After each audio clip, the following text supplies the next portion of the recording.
Good morning, good morning. How's it going, guys and gals? April 10th, 2024, Wednesday, 8 a.m. And today I want to go through the indexes with you. Good morning. How's it going, guys and gals? April 10th, 2024, Wednesday, 8 a.m. What the heck? And today... There we go. Sorry about that. Was getting some feedback. Anyways, so I want to go through the indexes. I want to take a look at the scenario that they're playing through right now, so that you have a clear understanding of what's in play right now. And I also want to take a look at some of the big stocks that we tend to look at: Tesla, Apple. If you have some recommendations of stocks that we should take a look at, by all means, post them in the chat here in YouTube, and we'll take a look at them together. All right. So let's get started on that. First, we have an echo, Kevin. Yeah, I don't know. The video was playing somewhere else. I had to shut it off. Anyways, we're good to go now. We are live. So, S&P. Let me get my little tool up. Somehow it managed to disappear. So S&P, let's take a look at the S&P. What is taking place? So last time we were talking about the S&P, we were talking about how on the monthly chart, we had two big momentum candles to the upside. And what did I tell you we normally get after two big momentum candles to the upside? Basing. All right. So what do we have? Basing. We had basing here, momentum, and basing, just like we had here, okay? This is a different type of basing candle, but you get the idea. Momentum, and then we had the basing, right? So this is a pretty aggressive move. That's two sets of momentum candles to the upside. And you might ask yourself, why would it do that? Well, good question. It's because on the higher time frames, we're getting a massive move like this, okay? Basing and just massive move to the upside. So I think it's about time that the market gives us a little bit of a resting period, okay? Mainly because of what I'm seeing here on the monthly chart. I think this is, done its rounds, and it's gone up quite aggressively. I think now this is what we should be expecting ranging. Okay, we just started April. We're only 10 days into it, but it's clearly producing a range on this time frame. And so this is what I was telling you about. All right. So what is it going to look like? It's going to look like ranging on the lower time frames. And if we look at the daily chart, what happened? Price came down into an institutional demand zone. And it's just sitting right there, okay? You see how it's hugging that ascending trend line? You see that? You see how that's happening like that?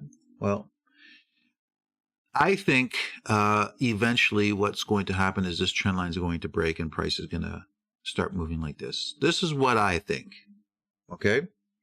So if you guys are in trades, okay, if you're long stocks and you're wondering why they're not moving, expect no movement for April, all right? At least that. Expect no movement for April. But be aware that there is the possibility that after it's been basing, or basing on the higher time frame, but ranging on the lower time frame, after it's been ranging, there is a chance for price to decline, right? Because on the monthly chart, like I said, two massive candles to the upside and basing. So typically what happens after big rallies are, some declines. Could it continue higher? Yes, it could. Is it likely to continue higher? I wouldn't say it's likely to continue higher, but it's possible. Okay. On the weekly chart, we had price drop into this area of demand here on the weekly chart, and now you see the bullish pressure. That's the bullish pressure. Do I think it's just going to start climbing back up? No, I don't think so. Okay. Why? Because, like I said, on the monthly chart, we're basing here. Okay. All right, so that's the outlook for the S&P. Just to put things into perspective, we look at the Nasdaq. What do we see? A similar situation. 2 big candles to the upside, basing. So we're kind of due for a pullback. Now look at this. Remember the what I just drew, what I just showed you on the daily chart on the S&P with that ascending trend line. It was hugging it, correct? You remember that? It was hugging it? Well, what's happening with that trend line here on the Nasdaq? It's already broken through. And what's very interesting is that when you do this type of analysis on the charts, locating the supply and demand, locating the trend lines, what you'll find a lot is markets that are correlated together. Sometimes one market will initiate a move, a very critical move that we're watching for before the other ones. And basically what you see here will likely foreshadow what is going to take place in on the other charts. So do I know for a fact that's going to happen? No, but I want you to pay attention to this, okay? So we have an ascending trend line. The trend is breaking to the downside. The trend line is breaking to the downside. So it is actually broken. Do we still have demand in play down here? Yes, we do.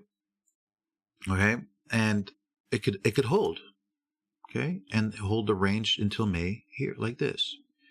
But if it does hold this range like this, I'd be watching for this zone to break, signaling a move to the downside. Okay, because again, we do have demand on the higher time frames, just lower on the chart. Okay. So this is telling me, when I look at the daily chart, this is telling me that trend to the upside on the daily chart is not in play, okay, which would mean more momentum to the upside. It's not in play because the trend line is broken. All right, so ranging for the rest of April, very likely. So now I go over to the Dow Jones. And Dow Jones, again, if you look at the daily chart, we have the ascending trend line. And what do you notice here? Broken. Okay? Broken. So again, momentum to the upside short term, not there. Not there. Okay, so ranging for April. So let's go and take a look at some stocks. We like to look at Apple. Apple's a big player. And if I look at the monthly chart, what I see is price came down and contacted a institutional buy zone here within an uptrend, which was extremely powerful. So there was a very good chance that price was going to come down, rally up, and just continue higher. But what took place was price came down into that area of buying and rallied, but was unable to close past previous highs. And the interesting thing about Apple stock is insiders were selling the stock up here. Okay, massive selling of shares of Apple were taking place here. So price came back up to those highs, unable to close past it, and now coming back to this area. So one of two things are happening right now with Apple. It's either it's being bought up, shares are being bought up here at this level, the 169 area, and this retest of this area is just giving those investors another opportunity to continue buying. And then in time, what we'll see is price rally up from this area like this. Okay, it's either that or this retest down at this area of demand is eventually going to lead to the destruction of this area and price continue lower. If that's the case, price can definitely drop quite significantly from what I'm seeing on the chart. But we don't know that to be true at this point. So I'm watching price action. It's holding this area very well. I'm looking at the lower time frames for signs of buying, but so far I'm not seeing signs of buying. Okay, like for instance, this is the, let me draw out this area of buying on the higher time frames for you so that you have an idea of what we're looking at. Here's the area of buying, okay, institutional buying down here, right? And as you can see, the first few times that they were buying down here, buying, rally, buying, rally.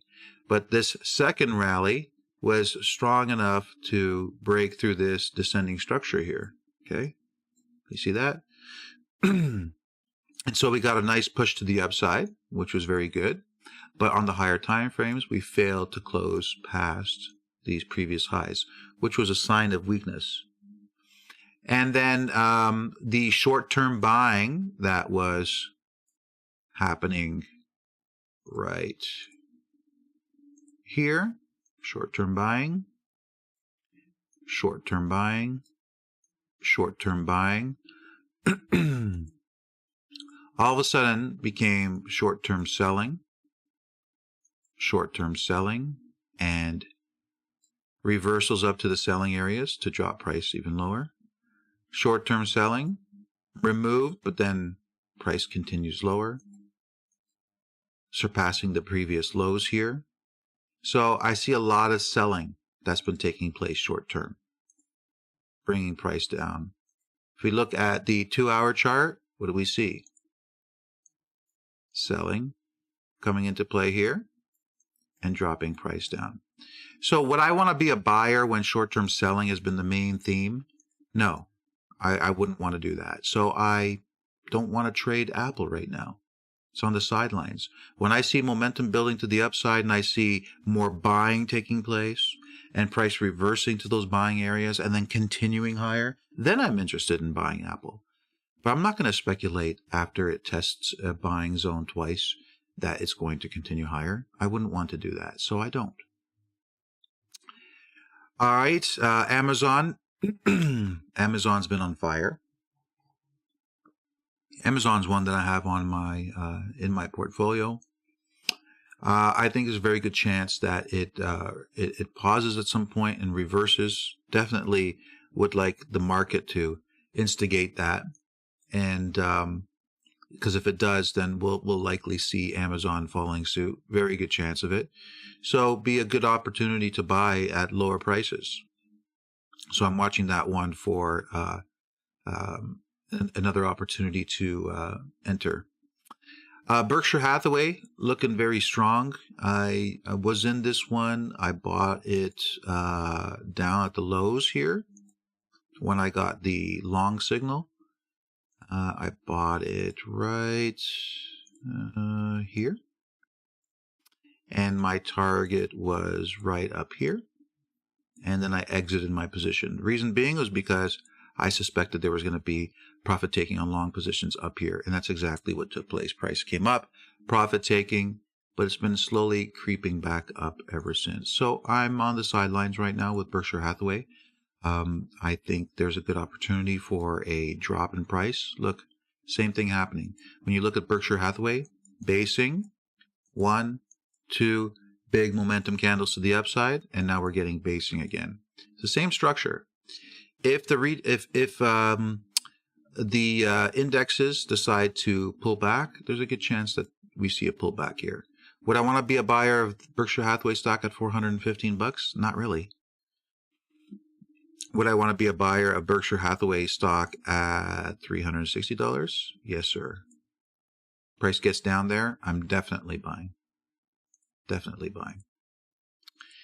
All right, so I'm waiting on the sidelines with that one. Costco, I missed this one. I'm kicking myself for it because I was looking at the stock when it was down here, and I passed on it. I just didn't like the fact that it kept on testing this area of buying several times, because that was a key buying zone there between 436 and 470 that we located.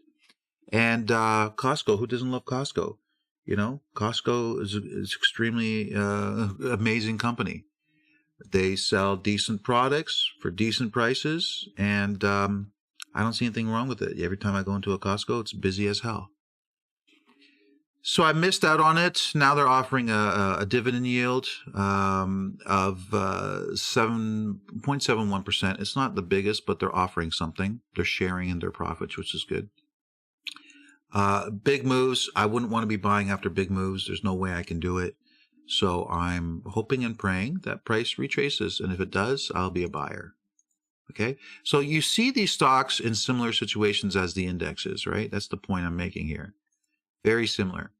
Dollar General, I had this one in my portfolio as well. Did very well with it. I entered in several positions here, here, here, and then I exited out here. And why? Because price was entering into a significant selling area, and I knew that there was going to be selling pressure, as you're seeing right now in the markets or in this on this chart. So would I like to get back in? Do I think this is a good chart to trade? Yeah, of course. Yeah, I do. But I trade charts. I don't trade prices. I trade what I see on the charts. If the Sherlock analysis tells me that banks are buying and price is likely going to go up quite significantly, I'll be a buyer. But if the Sherlock analysis tells me that price is entering into a significant area of selling, I don't want to hold a long position into an area of selling, because I know that the institutions are likely going to use that selling area as a place to either do one of two things. One, take profits on longs. Two, open up short positions. Do I think they're opening up short positions? They might be, but not for the long term. Okay? I think they're using this area as an area of taking profits on long positions. That's what I think. So when I see them coming back into the markets and buying, which will be represented on the lower time frames, then I will be a participant in this stock again.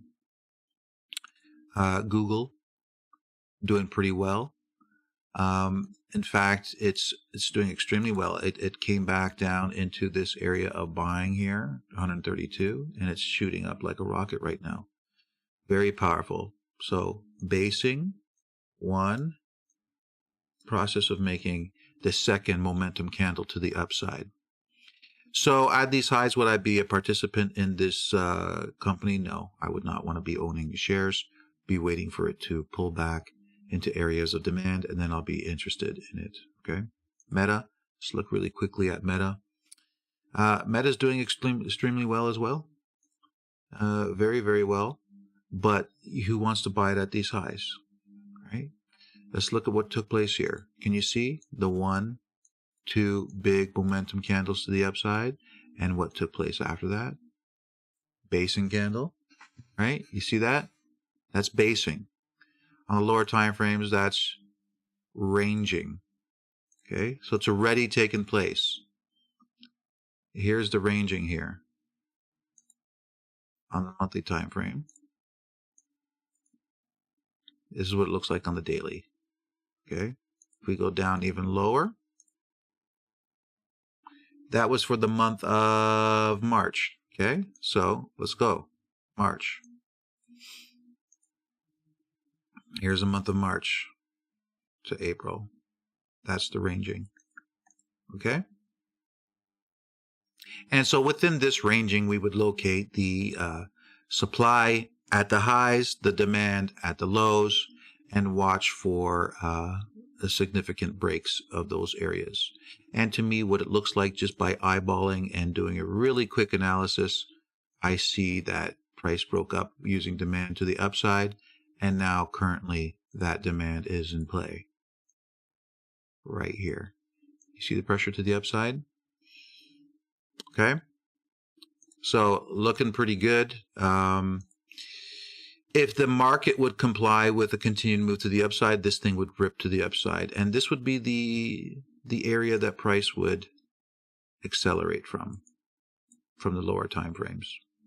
So you see how this analysis can be extremely powerful, because imagine getting into this position at 510 and having your stop loss at 503. Okay.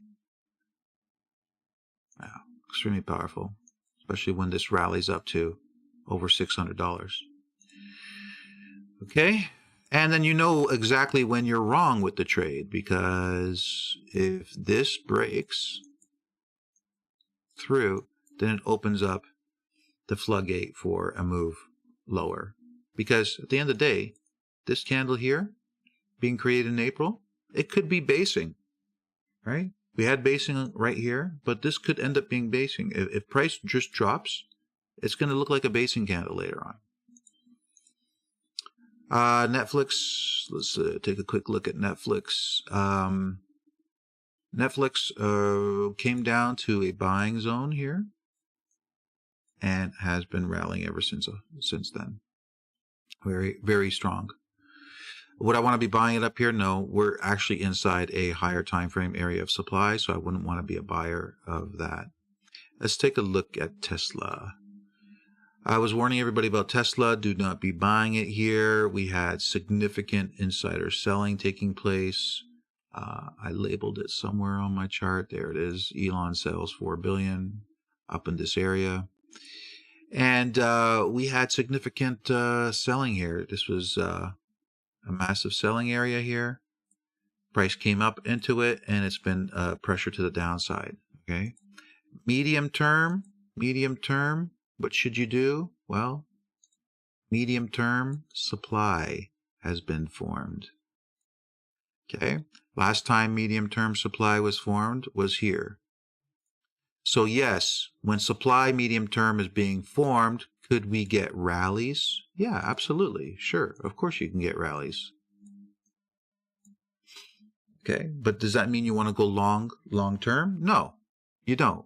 Because that medium-term rally is going to be, coming to a dead end when it comes into areas of supply.